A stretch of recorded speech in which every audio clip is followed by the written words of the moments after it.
My name is Bogosi Sekhukhuni. I'm interested in visual culture, so I try to find ways to engage with that.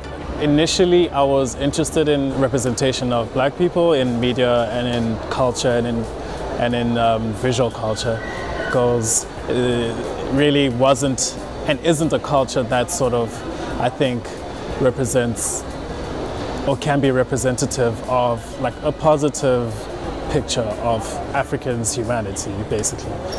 So I was interested in sort of trying to introduce, new ways of looking at myself. That's really where my interest in popular culture comes from.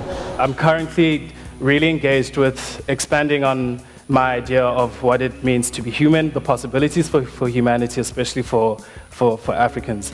And I've embarked on a drawing project where I'd like to print out my DNA code and present that as an actual scientific copy of who I am. Just to begin a conversation where we can break down the sacredness that we have around this concept of life.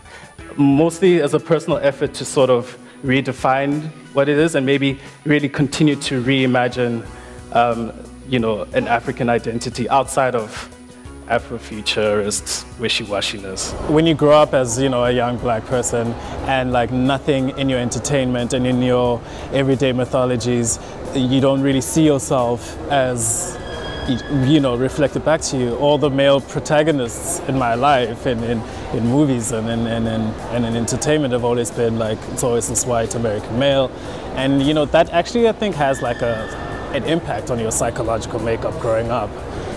So I was interested in attacking that. I grew up in a Pan-Africanist household, and one of the tenets of Pan-Africanism has always been this idea of achieving a sense of wholesome humanity, for Black people in particular. And I know for myself in my own life. And I've been interested in the role that technology can have for the Pan-African agenda. The internet is something that has always been understood as a virtual environment, so a virtual landscape, information highway, and such. But I became increasingly interested in understanding or creating an analogy with the internet and bodies, because I feel there's a closer kinship and a closer relationship. It led to a series of videos called Dream Diaries, where I'm trying to engage with that space, the relationship between thoughts and dreams and my internet experiences.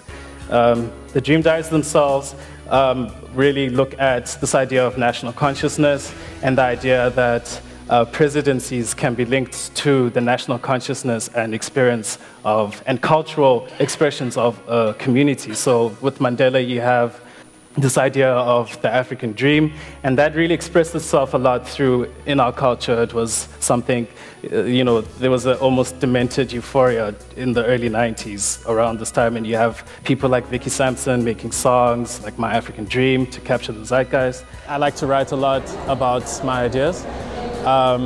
So right now I'm interested in creating journeys, well, mental journeys for myself, and then having art objects that come to reflect those conversations. When you're looking at a set situation and you see a human subject, you generally automatically will follow the human subject as the subject, and we've been trained to understand the body as a carrier of information or a narrative as well. So I came up with this idea of Bluetooth bodies, which would be a performance where in any given situation, a group of people would receive an SMS with instructions to participate in a